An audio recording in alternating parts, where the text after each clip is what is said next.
Hello, welcome to another episode of the Cosmic Matrix podcast. Once again with your hosts Bernhard and my wife Laura Matsu.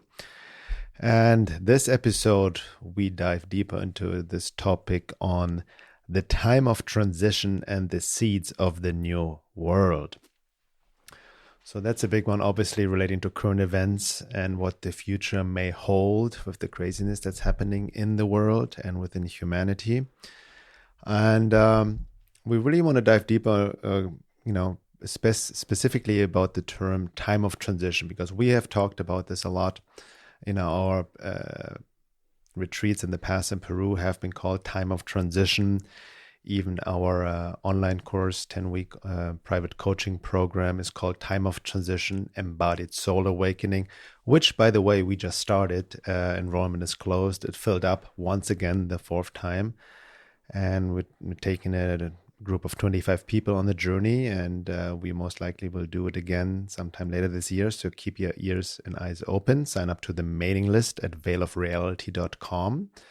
And we have future offerings as well, other courses coming up as well. But going back to the topic on this time of transition, a lot of people have asked us, what does it mean? Where did you get it from? Well, we are in the time of transition. And what it means that many various different esoteric traditions have talked about this epoch, this age we're in right now, that we're in a transition between ages.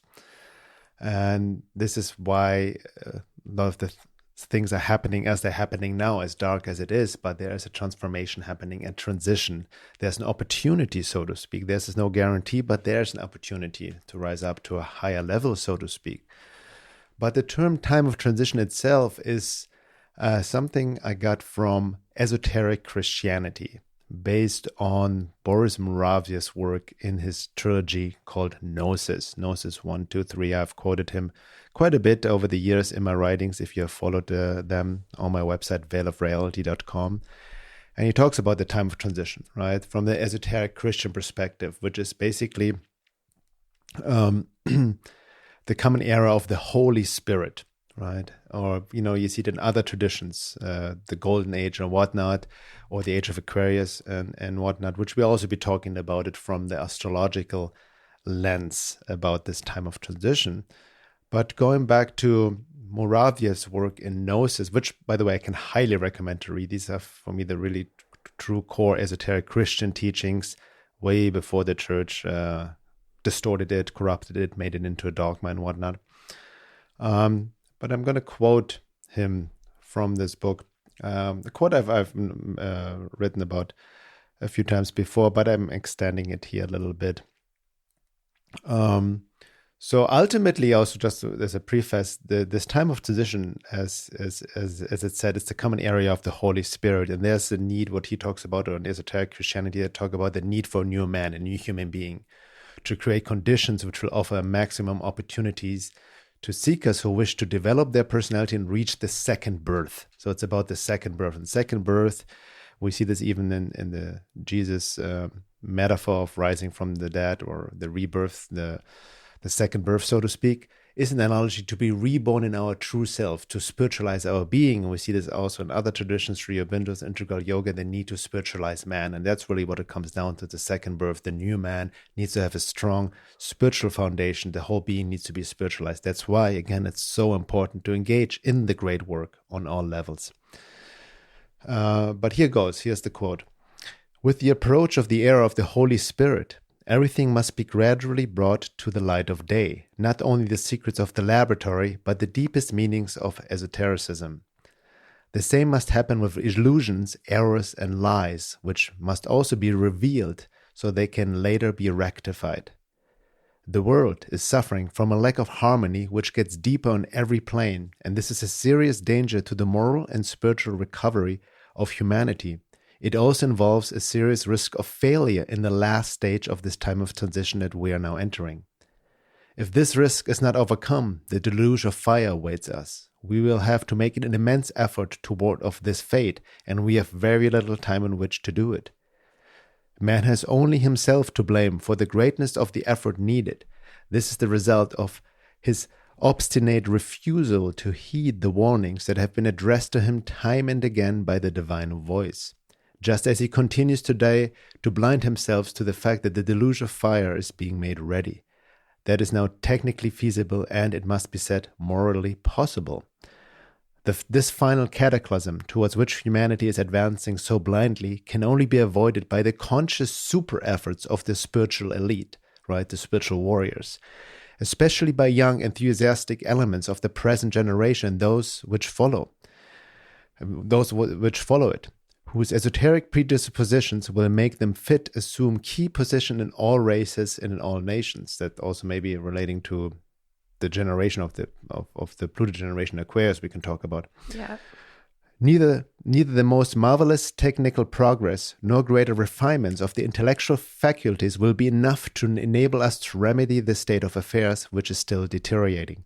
Before the earth can enter the era of the Holy Spirit, the time of transition must reach a successful outcome, and this outcome will in turn depend on a positive answer to a whole group of problems which will be solved by the appearance of the new spiritualized man, human being.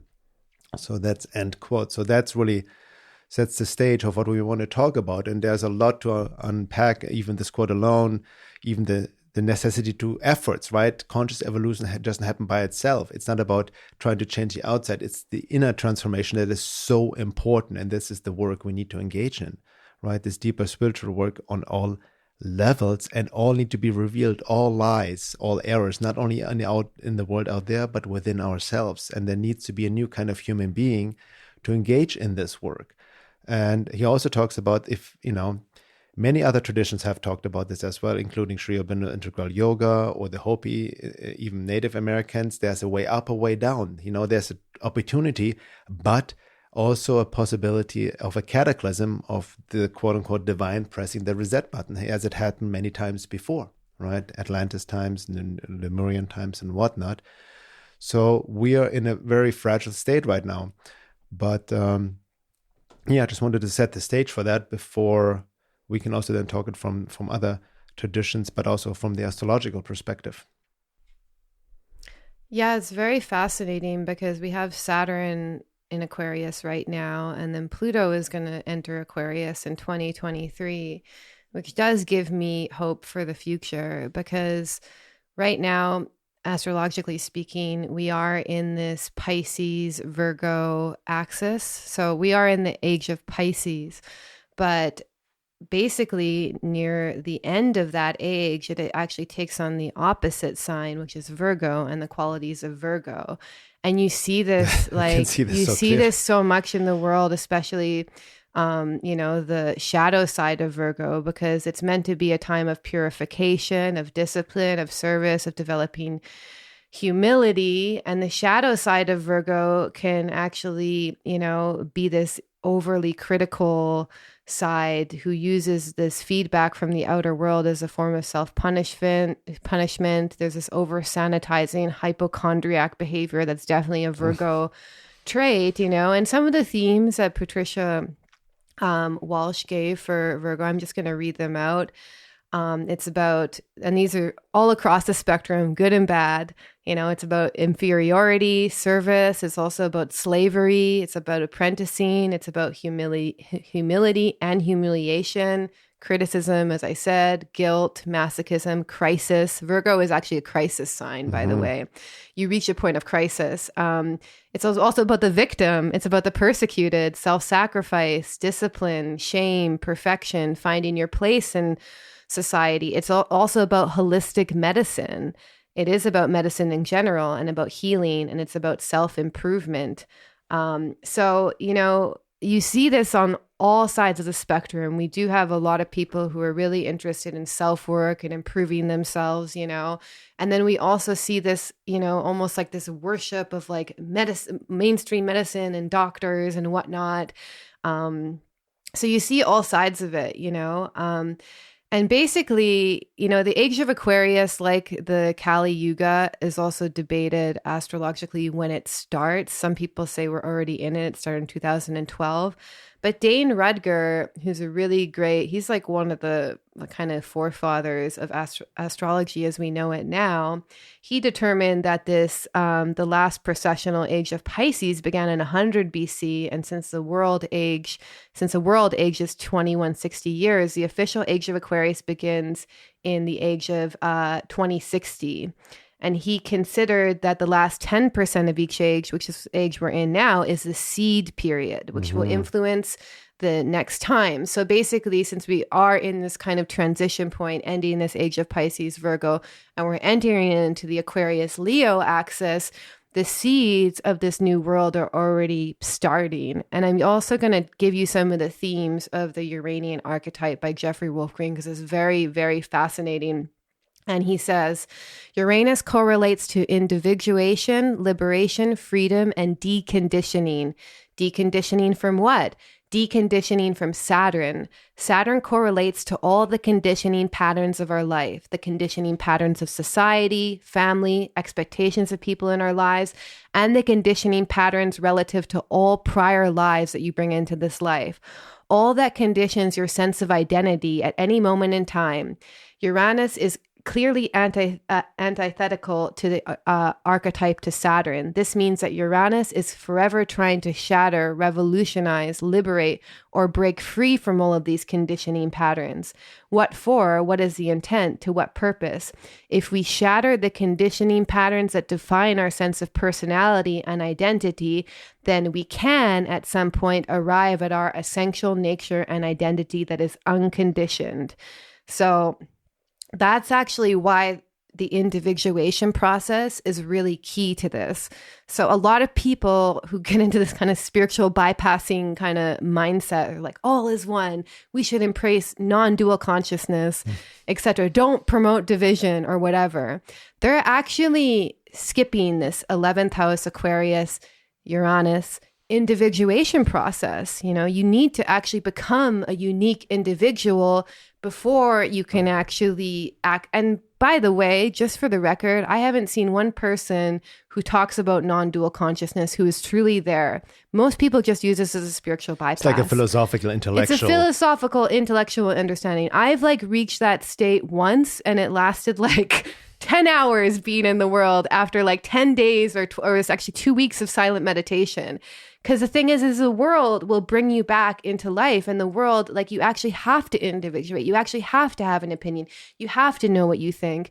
And, you know, right now, you see mainstream academia, mainstream medicine, mainstream government, even the royal family or whatever, all of these Saturnian systems that have existed as actually a control mechanism over the world, they are disintegrating. Yeah. So to me, the signs that we're actually I really very much believe Dane Rudger's prediction that 2060, which may seem like a long time away to some people, but as far as historical, like, you know, if you look at it, the whole history of the Earth, it's nothing exactly. Yeah.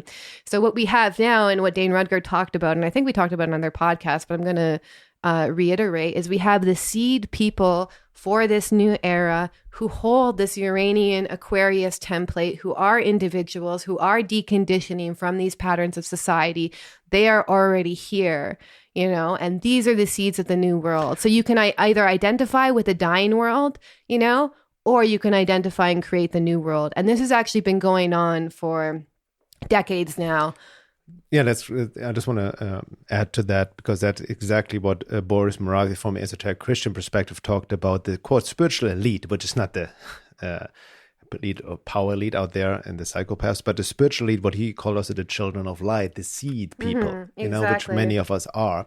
And I also want to touch upon what you just mentioned. This is very important to understand, because, and it's very beautifully mirrored in evolutionary astrology, as you just mentioned.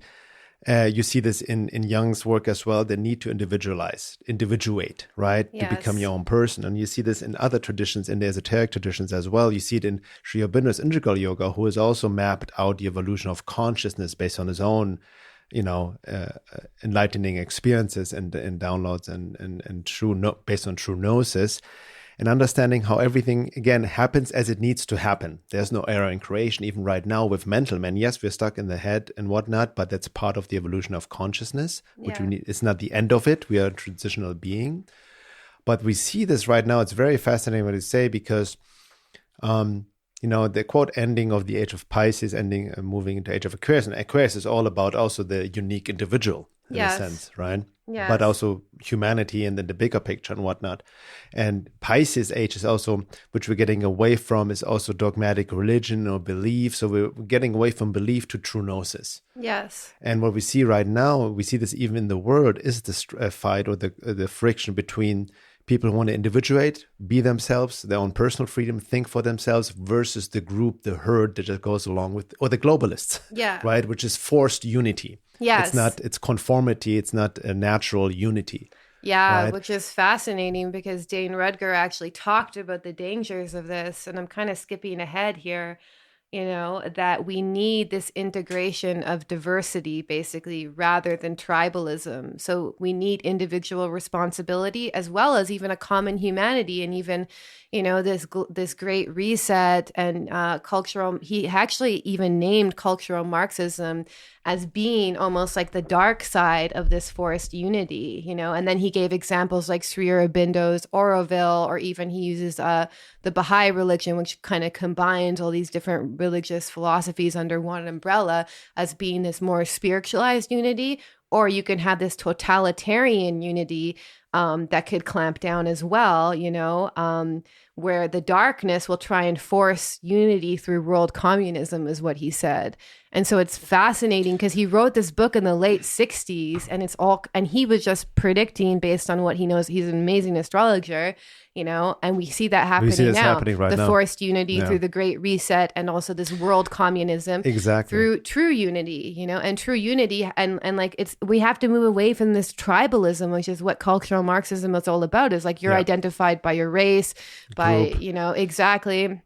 And it's not looking at the qualities of the individual, so it's looking at the qualities of the individual rather than identifying them as part of the racial group. And I'm not saying that racial backgrounds don't affect people, they do, but it's also up to the individual choices as well. And there's also the trap of identification. Exactly. But I want to add on to that as well. Really fascinating what you said about we see Marxism, by the way, is a satanic ideology. Literally. Yeah, I mean, that's, if you research where Marx got his ideology from in philosophy, he was in many ways a Satanist, anti-divine. There's a book actually called Karl Marx and Satan, I think it's called. If you just Google Karl Marx and Satan, it'll come up, where he was a poet early on in life, and he was literally talking about these satanic beings that were coming through him in his poetry. And by the way, also just to put in context, we also put in context what's happening right now with the leftist pathological woke ideologies, which are based on cultural Marxism. You can turn it any way or other, but that is the truth. Even BLM, Antifa, the founders are self-proclaimed Marxists, and all of that. And it has infiltrated institutions going back with the Fabian Society and Frankfurt School. So this is a whole topic in itself. Yeah. But I want to touch upon also, which is really fascinating, going back to Boris Moravyi's quote, that, we have avoided the signs. We have not seen the signs all along. The signs have been all along, right? Yeah. But people are just mechanically conditioned, wounded, programmed. There's not much free will. You cannot actually have true free will until you're individualized. No, by the way, exactly. If you're part of a group, the herd, the mainstream, you're not individualized. And you live in the delusion of free will. But on that note, Sri Aurobindo also in his book, Human Unity, over 100 years ago in 1919, also predicted what's happening now. He predicted literally the rise of a socialist centralized state, a one world government, which we are moving towards, so a socialist control, right? Mm-hmm. And he mentioned the danger of globalism and the individual losing all freedom under global socialist control, right? Which is also the agenda of what he calls the occult Zurich dark forces. So he was literally also predicting this socialist new world order, and also hinted at the possibility of complete destruction, right? What Muravyev called the delusion of fire, or the mother called the dark night of civilization, the death of life, and the necessity to repeat the cycle, right? So, and I quote Sri Aurobindo here, right? That the centralized mechanical world state must rouse in the end a similar force against it, and might well end in a crumbling up and disintegration, even in the necessity for the repetition of the cycle of humanity, ending in the better attempt to solve the problem. So what he means that, with the rise of the socialist centralist state, which we're literally, it's happening now as we speak, right? It's anti-divine. It goes against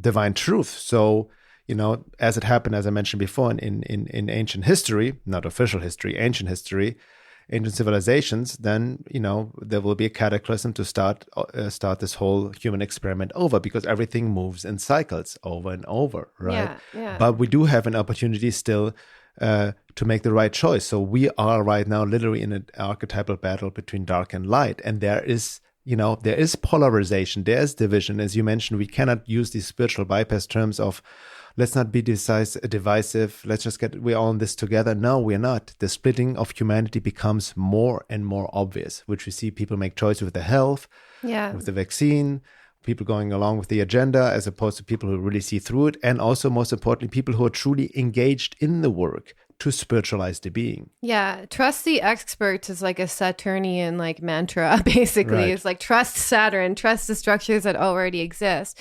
But he actually also, Dane Rutger also said something very interesting, which gave me some, faith in the future, is that there's going to be this downflow of new spiritual and cosmic energies, which is going to pervade and impregnate the Earth's biosphere, Right. the materials of nature and the human psyche, which will be a new type of matter. And he says because of this new energy being released, people born at this time will also have supernormal powers of perception, So there's going to be a descent of this energy, which is going to be very Aquarian, and the consciousness and the future culture that will be created will be very Leo near the end of this age, which we won't be alive for anymore, So there is basically this descending spiritual energy, which is why we can use these Virgo energies of purification, of self-improvement, of developing humility, and also decondition ourselves from the structures of Saturn, meaning, not noticing how your upbringing impacted your beliefs, noticing how culture impacted you, how the university you went to impacted your belief system. Is that's actually what we need to decondition from. And the thing is, in evolutionary astrology, Aquarius, Uranus is also a trauma signature, because taking that step from the Capricorn 10th house lesson to 11th house Aquarius Uranus lesson is a traumatic process. Yeah. There could actually even be mass trauma, which I think we're seeing now, So yes. for a lot of people who have decided to stay firm in what they believe, to speak out, to individuate from the crowd, that's what you're doing when you speak out right now, is the herd mentality basically believes that vaccines are safe. If you don't wear a mask, you're a crazy far-right conspiracy theorist or whatever, But if you're individuating from that, you don't actually have the comfort of the status quo. So most people actually, their whole identity centers around the times that they live in, So all of their beliefs is if they ask a question, what should I do with my life? They look to society and culture in order to get that answer, So it is a traumatic process to go through that individuation process, because you have to break free from the known world. It's also... It's a rebirth. It's a rebirth, yes. It's a rebirth, and hopefully it brings you back to your essential individuated nature. Exactly. Before all of that conditioning took place. And that conditioning starts very young as well. Even learning about trauma, our nervous systems start being conditioned in utero. So we have a deep amount of conditioning to undo on multidimensional levels. It's not only questioning the beliefs that society, that your family project on you, and then you take on out of guilt and shame or whatever, or obligation. That's another aspect of Capricorn Saturn, is taking responsibility for things that are not your responsibility to begin with, And it's also, by the way, and this leads us into a good topic, it's understanding the nature of judgment. Another thing that you hear in the spiritual community be oh, we shouldn't judge, I don't ever judge, you're making judgments all the time. When you cross the street, you're making a judgment. Is it safe to go across the street? And the nature of judgment is actually really important. And it's a Capricorn Saturn lesson, because the nature of judgment teaches us, okay, this is what my family told me that's useful, that I can take forward, and this is what's not useful. So we need to have that level of discernment happening in our mind. Otherwise, we take in either too many projections from the outer world, or we take in none of them at all, And especially in this day and age, you cannot stand on the sideline. I see many people, very well-meaning people, but they take also maybe what you talked about before, the non-duality bypass. Yes. Right, standing on the sidelines, sitting on the fence, and like everyone is right in their own way. We're all in this together. Yeah. Not really making a stand, but this woo-woo in between state actually keeps this person stuck, and you are fooling yourself, deceiving yourself to be more both than you actually are. Right, it's kind of like almost checking out. Dissociating, because again, I'm going back to the various esoteric traditions, all of the talk about even the Bible, many are called, few choose to answer the call. There's a decision to be made, right? And it's either up or way down. There's no middle ground. And the decision is not just a verbal decision on yes, on this and what. It's also based on, your inner wiring, your inner calling of what your inner being, so to speak, as well. Yeah. And that's key to understand as well with regards to what you mentioned. With trauma and all of that is undoing to individuate, but it also in light of the evolution of consciousness in terms of soul evolution over lifetimes and lifetimes and lifetimes, there are many souls that are ripe right now. Many of us that have incarnated for this time of transition right now and purposely to not only accelerate our own evolution, but to help others as the seeds for the new world. Yeah. And there are many others who are level of being who are not individuated, who are actually have no individuated soul whatsoever right now. It ties in the topic of organic portal soul as humans, also part of the evolution of consciousness, who won't wake up in the cycle. And that is just a fact. Yeah. There are many, we are beyond the point of return for many people. You cannot, anybody who believes that this cycle over the next few years, there will be a collective awakening is deeply disillusioned. Illusion, because there are vast different levels of being with 7 billion people. Yeah. And many people won't wake up, and there will be a separation, the splitting of humanity, which the mother talked about as well, and Sri Aurobindo too. Even in esoteric Christian, in the splitting happening, talking about pre-Adamic man and Adamic man, souled versus unsouled. And that's a timeline reality split. It's very hard to fathom for our mind. And it's not the new age thing of just moving. That's another distortion of it, moving into 5D and all of that, and 12D or whatever people talk about. Yeah. You're not going physically to any other place. It's just a state of consciousness, a state of being, which definitely reflects reality. Yeah. But going back to this judgment, that's why it is important right now to speak out, to speak truth, to counteract the anti-divine forces. Yeah, right? but can I just say something to go that? Ahead, yeah. Because when you don't do that, you actually side with the people that you may be against. That's exactly what I was trying to get at. Yes. Exactly, your silence at this point is complicit. Exactly, because that's how they can go along with their program. Is like if you were in school and they were downloading all sorts of like racist theory on you under the guise of critical race theory, and you didn't say anything, then they're going to keep doing that. That's why I see, like, for all listeners out there, whatever if you have conscience, if you see what's wrong but you stay silent, that's on you, right? Maybe that's maybe a bit rough. It is, but I also got to say, but I have to say at some point, like, it is a matter of what we need to learn from history. The silence of humanities, the obedience of just going along or not saying anything is what lets these anti-divine forces, evil forces, roam as they want. Yes, right. Yeah. So it needs to be. And I'm referring to something we posted on Facebook the other day on a Telegram channel, a very powerful speech by Jordan Peterson, the importance of speaking truth and what never underestimate the effect it has. Yeah. And it's not going to be easy because that's why most people don't want to speak out, because they're afraid of conflict. They want to be attacked, they don't want to be shunned, and all of that. But no matter what, if in this evolution of consciousness, there will always be friction. There will always be forces that trying to counteract that impulse. Yeah, and to the extent that you've already individuated before this happened, which I already individuated from a lot of, not all of it, but a lot of the conditioning of my family, of culture, of my peers, starting in 2012. Whereas if you went to like Harvard and your whole social network is a bunch of these people who follow along with the consensus programming, that's why it's a traumatic process, is because you will get called all sorts of names. The herd will like scream at you because you're the mob that will scream at you because you're not going along with the program, And Jeffrey Wolf Green even like mapped out that there was 4 evolutionary conditions or states that any one person can be in at any point in their life. And there's also overlap. So it's not like you just occupy one state. And he said in 1993 that 2 to 3% of people were in this dimly evolved state, meaning they just evolved above animal consciousness and they were very dimly aware, maybe even organic portals. But he also gave reference to people who had extreme mental disabilities as well. Yeah. So they either de-evolved from a higher state or they had upgraded from an animal state. And then he said, so that's 2 to 3% of the population. And he said 75% of people is in this consensus state, herd mentality. Consensus state meaning all of their beliefs, all of their ideas are a reflection of the society that they incarnated into.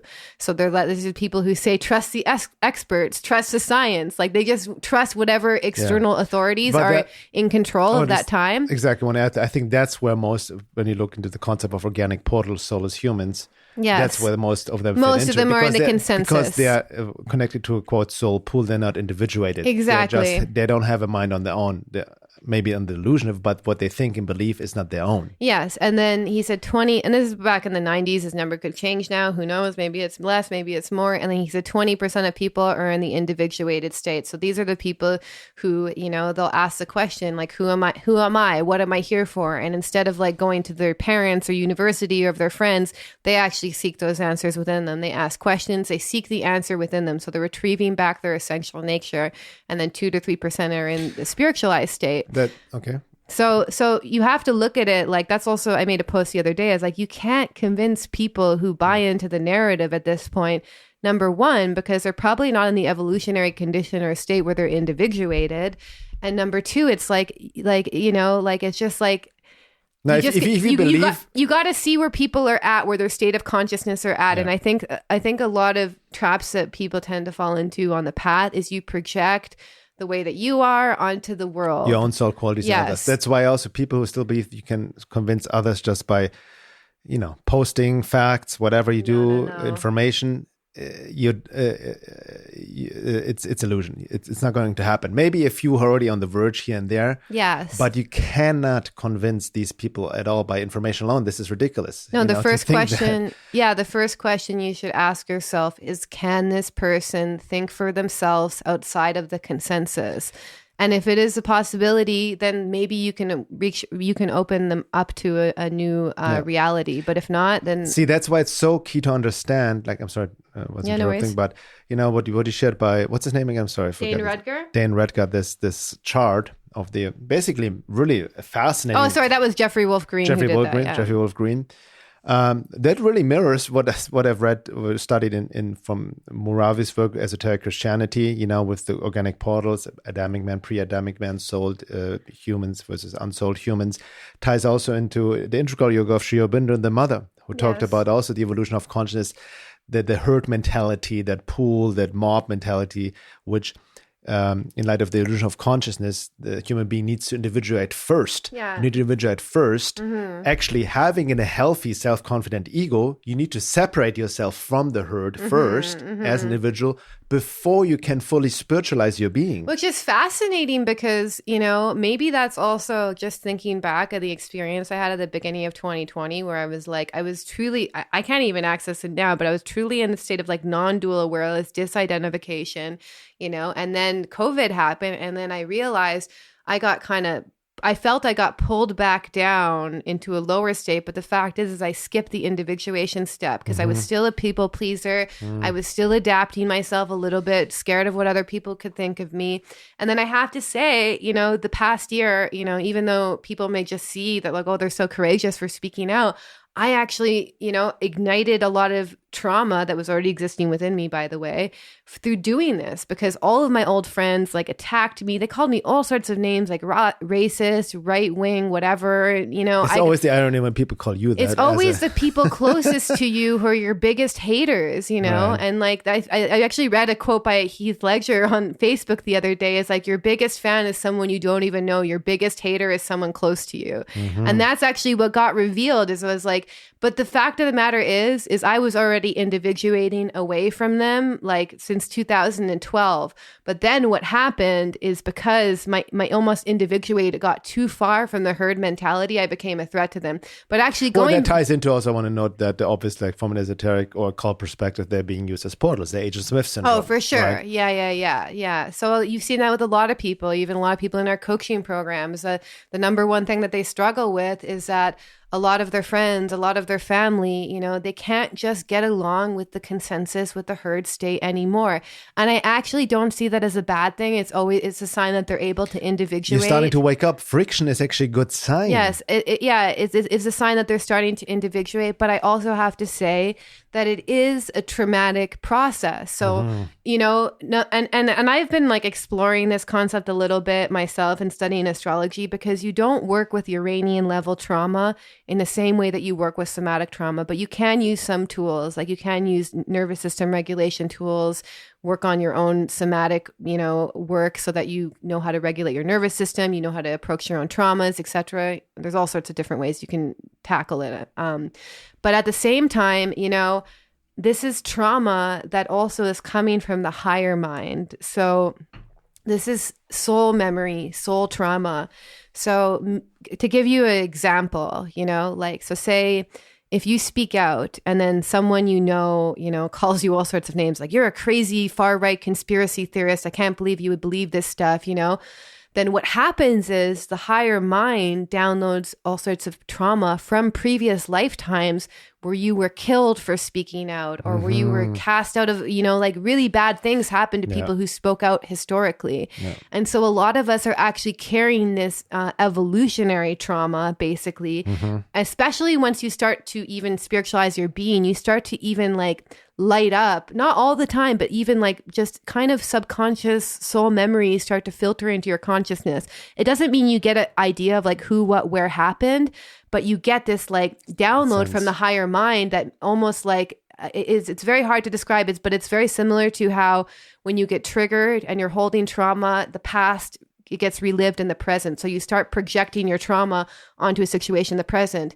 Take this to another level. You have trauma from past lifetimes where you've been burned at the stake for speaking your truth. Yeah. And that's what gets lit up. Oh, well, I can definitely personally relate to that. You know, if everything I've been through speaking out, and I got definitely publicly attacked, shamed, defamed, so many slandered times, yes. so many times. And when I became aware of it, especially then also by people I thought was supposed to be my friend, but turned on me, you know, that's when I had this severe trauma response. And I realized, Simone, this is not just a childhood wound. This is something ancient, something like a betrayal, the wound of betrayal, of being stabbed in the back, being burned at the stake and whatnot. Yes. I've done some, past life regressions, holographic kinetics, where I was stoned to death and all for speaking truth and all of that. So that's all coming. You don't need to know the story. It's just like, that also like, but the teaching in that is like, okay, there's still something that I need to heal to that, right? And you had to individuate I had to individuate. That's a process, like still standing my ground and moving on into this process of individualization, which also is reflected ironically, or not ironically, but perfectly in alignment with my North Node lesson, right? In Aquarius. To individuate. Yes. Right? And then, who just went through a Uranian traumatic process is actually Donald Trump. And I saw that because he has Sun conjunct Uranus in the North and the North Node there. And when January 6th happened, or around the election, January 6th, he basically had a major Uranus transit. And I even predicted, the capital. Exactly. Anyway, so I made a prediction. I was like, either he's going to be a liberator and he's going to be an individuator, which I believe he was for society in many ways, or, and this also happened, 10th house, public house, he got cast out and into the wilderness, and exiled from the status quo entirely, and that's the traumatic signature, is when you get exiled from your friends, from your family, from your community. And that's also kind of feeds into the trauma. And that's the individuation process, because people find a lot of comfort into agreeing with their family, into agreeing with their culture. That gives them a source of security. It's like, the experts agree with me or whatever. Yeah. So when you individuate, it's like, it's a source of tremendous insecurity at first. So this is the time of individualization. The time of transition is the time of individualization. And going back to what I just mentioned, even Sri Aurobindo talking about other traditions, the evolution of consciousness first step, getting out of the herd, out of the status quo, Yes. The mainstream, to individualize, to become your own being, free Yes. from any group, association, free from any identity, and all of that. That's a process of It's deconditioning. The program is destructive in the sense, like Adyashanti would say, it's a destructive process. It's a revelation of anything that's untrue. Yes. So it's not an easy process. It can be quite a painful process, because you're also facing the lies you've been living along, telling yourself, your attachments, your identification. So, and that's what a lot of people are struggling, even when they have that. You mentioned our program, what people we work with and whatnot, people still dealing with their attachments to the families, right, who have taken the jab or take a different turn, right? And there's a lot of compassion, but there also needs to be detachment from that, right? It's about which is another Aquarius lesson. And what Boris Moraviev talked about, to find the spiritual family, right? Yes. The children of light, which is also a lesson of Aquarius, our spiritual, like-minded, exactly. true family, and going beyond a blood family. Yeah, exactly. And he even said that. He said that there's going to be spiritually conscious and compassionate servants of humanity, and they're gonna kind of be brought together, and these are gonna hold the vision for the seed future communities. And he made an example of Oroville, which is, by the way, deviated towards total whatever. It's not even the vision it had. That was back then. Yeah, that was back in the 60s though. Yeah. So there is gonna be this meeting of like-minded people who hold this kind of Aquarian template. And I also have to say, just because you're not an Aquarius sun doesn't mean you hold this template. You might have strong 11th house, Uranus aspects, so there's Pluto, nodal. Yeah, there's all sorts of ways that it can play out, but he said there's going to be Gnostic communities which are rising, which will be dedicated to the multifaceted transformation of human beings, and which would radiate the higher expression of the Aquarian spirit. Mm-hmm. So there is a community aspect, and you see that too. That's also in the work we're doing, actually. Yes, totally. Yeah, I mean, because the groups, the forum on my website, the coaching program, with the groups they have going on Telegram, and many others doing the similar work. I just want to mention Shraddha Lu, who I've quoted, who is a scholar of Sri Aurobindo's work, talked also about there are all these pockets of light emerging, the cedars, right? And that's where we need to kind of also start networking and to unite, so to speak. Yes, exactly. And I like, maybe we can speak more about the second hour, but I can say that the past year you've been going through this kind of initiation into this Aquarian archetype your whole life, because you have Sun North Node in Aquarius and other so many Aquarian signatures in your chart, but I had to go through it this last year, especially because I realized, I was raised in a hardcore liberal, I was raised by two hippies who joined ashrams in the 60s, who were the templates of this kind of hippie movement, and then they became almost this faux age of Aquarius hippie distortion, right? Although I have to say it did play an important role in my life. It introduced me to things outside of the status quo at the time. I was introduced to lots of Eastern spirituality very young, but at the same time, my whole life was I was conditioned by a lot of this cultural Marxism, blaming white man for everything that's gone wrong in the world, and just I had to decondition myself from literally the reality that I knew my entire life. Even my parents, my parents are leftists in many ways. They've been champions for this kind of movement. They've actually been almost like the renegades of this movement in a way. But I had to decondition myself. And then when I was left in a kind of no man's land, where I had to really learn how to think for myself. What do I believe? Why do I believe that? Where did I get that belief from? These are the kinds of questions you have to really start asking yourself in a sincere way, because all of the beliefs and conditioning that we got from our family, from culture, from university, etc., this is what we're deconditioning and individualizing from. And that's really hard to do on a psychic, on an emotional level, because there is a lot of attachment we have towards that. Yeah. Great. So let's dive into all this more in the second hour to really talk about the seeds of the new world. How, as the seeders that we are, what this work really entails, what we can do. And I want to talk more about this whole aspect of judgment and the process of individuating, right? Also the necessity to have a healthy ego, before we can actually engage in deeper spiritual work. Too many people throw out the baby with the bathwater of like, oh, the ego is bad. It needs to be, destroyed right away, which is, again, putting the horse in front of the cart, so to speak. Yeah, and I can talk more about it from the evolutionary astrology perspective, because from the evolutionary, like this has just blown my mind learning about this and over the past couple of years, because you cannot skip steps in the evolutionary process. In fact, if someone, and in our course we talk about this, it's like if you have like a Pluto on the 11th house and you're having difficulty mastering the lessons of the 11th house, you actually have to look to the preceding house. You have to look to the 10th house Capricorn and be like, did I truly master that lesson? Right. So that's what I see in a lot of this kind of spiritual community, is like there's a lot of people. I mean, it's actually a small fraction of people. I actually see a lot more people waking up, which is really great, because keep in mind, there is this, as Dane Rudger said, there's going to be descent of energy. Well, right? I wanted to bring this up in a second, but this is exactly what Shri Aurobindo talked about as well, but she was a big part of it, the descent of the supramental consciousness, the divine. It's not only of us going up and reaching, aspiring to the divine, to our higher nature.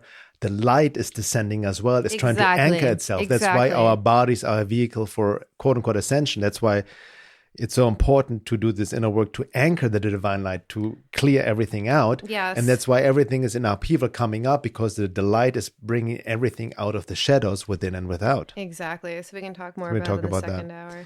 Yeah. And again, if you're not already a member, the second hour is for members. You can become a member subscriber to also support our work. At my website, veilofreality.com. And this will also give you access to all second hours of all podcasts and the membership forum as well.